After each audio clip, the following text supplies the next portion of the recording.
Манай аймаг 4.1 сая толгой мал, 303.5 мянган га газар тариалангийн эргэлтийн талбайтай бөгөөд 189 хүнсний үйлдвэр цэх үйл ажиллагаа явуулж, боловсруулах салбарын үйлдвэрлэл 122.4 тэрбум төгрөгт хүрсэн нь өмнөх оны мөн үеэс 17.9%-аар өссөн юм.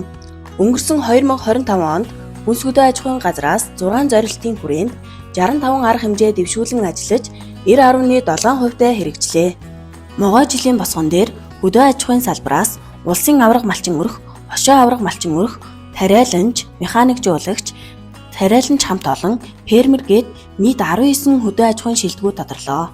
Мөн аймгийн авраг малчин өрх, хошоо авраг малчин өрх, Ж самбуугийн нэрмжит залуу авраг малчин, тэргүүний фермер, сайлчин хадланч, алтан төлөвийн эзнэр 170 хүн тодорсон бол аймгийн авраг тариаланч хамт олон авраг тариаланч, цэрэн очрын нэрмжит, аймгийн залуу авраг тариаланчаар 27 хүн тодорч хөдөлмөр зүтгэлээ үнэлүүллээ. Монгол улсын ерөнхийлөгчийн санаачилсан хүнсний хангамж, аюулгүй байдал үндэсний хөдөлгөөн, бизнесийн хөгжлийг дэмжих урайны жилийн хүрээнд цагаан сар үзэсгэлэн худалдааг зохион байгуулж 27 сумын 46 хоршоо, 40 аж ахуйн нэгж, 209 иргэн, нийт 258 нэр төрлийн бүтээгдэхүүнийг худалдан борлуулж 1.6 тэрбум төгрөгийн борлуулалтаар дэмжигдсэн юм.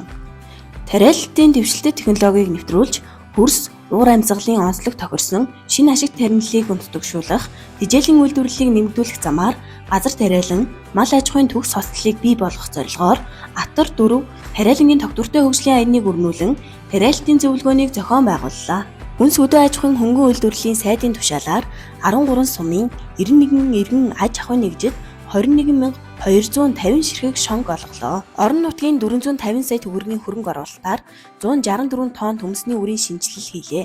Мөн 2026 оны тариалтад зориулан 66 тонн гала сортын үрийг Батсөмбөр, Борнуур, Архуус сумдад олголоо. Улсын төсвийн хөрөнгө оруулалтаар 517.5 сая төгрөгийн мал үржүүлгийн тоног төхөөрөмжийг 27 суманд мөн газар тариалан дэмжих зорилгоор Архуус, Сэргэлэн сумдад техник тоног төхөөрөмж хүлээлгэн өгөв. Хөдөө аж ахуйн салбарын 2025-аас 2026 оны үйлчил хаварчлалтын бэлтгэл ажлыг эрчимжүүлэх тухай техник албан даалгаврын хүрээнд мал аж ахуйн үйлчлэлтийн бэлтгэлийг малчны хотонд хангах шалгуур үзүүлэлтийн дагуу бэлтгүүлэхэд анхаарснаар малчин өөрх бүр үйлчлэлтийн бэлтгэлээ 91.7%-тай хангаж чадсан юм. Хөдөө аж ахуйн тогтвортой үйлдвэрлэлийг дэмжих зорилгоор хөрөнгө оруулалтын болон эргэлтийн хөрөнгийн 35.1 тэрбум төгрөгийн зээлийг 15 сумын 181 иргэн аж ахуйн нэгжид хүүгийн хөнгөлөлтөд олголоо. Өвөр Монголын өөртөө засах орон зохион байгуулагдсан кантон үзэсгэлэн худалдаанд туршлага судлах, техник тоног төхөөрөмжтэй танилцах зорилгоор аймгийн жижиг дунд үйлдвэрлэл эрхлэгчдийг дэмжин оролцууллаа. Жижиг дунд үйлдвэр үйлчилгээг дэмжих зорилгоор 16 тэргүүлэх салбарт 2 удаагийн сонгон шалгаруулалтаар 49 төсөлд нийт 8 тэрбум төгрөгийн зээлийг олголоо. Аймгийн хэмжээнд жижиг дунд үйлдвэрлэлийг хөгжүүлэх сан, хошоо хөгжүүлэх сангийн чанаргүй зээлүүдийн ангилал бууруулах, эргэн төлөвлөх ажлыг шат дараатай зохион байгуулж байна. Улсын төсвийн 517.5 сая төгрөгийн хөрөнгө оруулалтаар бод малын зохиомжтой хэлтүүлгийн зоо багаж, хөдөлгөөн хязгаарлах төхөөрөмж болон пүү, зөөврийн эхо зэрэг тоног төхөөрөмжүүдийг 27 суманд олголоо. Монгол улсын ерөнхийлөгчийн нэвэл дор Алтан хайч хонь ноослагчдын улсын аврах шалгаруулах анх дугаар тэмцээнийг зохион байгуулж 21 аймгийн 100 гаруй малчин тамирчид оролцож уламжлалт гар хайч болон цахилгаан хайчны төрөлд анхлан суралцагч болон мэргэжлийн төвшөнд урт хүч, ур чадвараа сорин өрсөлдлөө.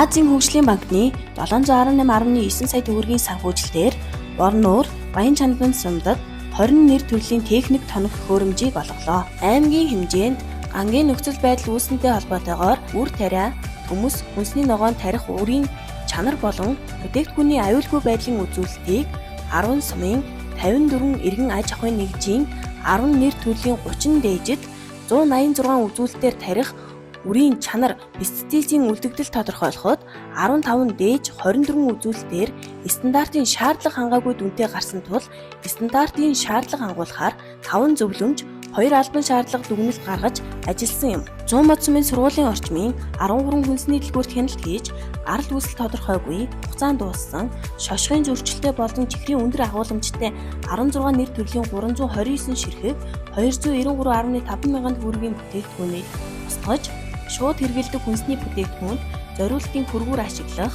сургууль орчин, будалдааллыг хориглосон хүнсний бүтээгдэхүүн, будалтан борлуулахгүй байх талаар зөвлөгөө өгч ажиллалаа.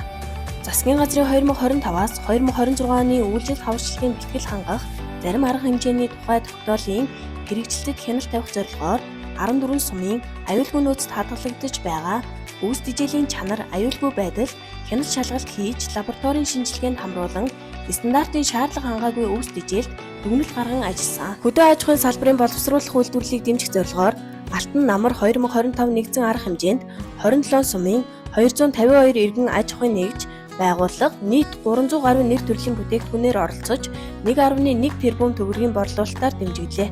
Аймгийн хэмжээнд ургац алдсантай холбогдуулан Атар 4 тариалангийн тогтвортой хөгжил аяны хүрээнд олгосон төслийн зээлийн хугацааг 6 хүртэл сараар хойшлуулахаар шийдвэрлэлээ.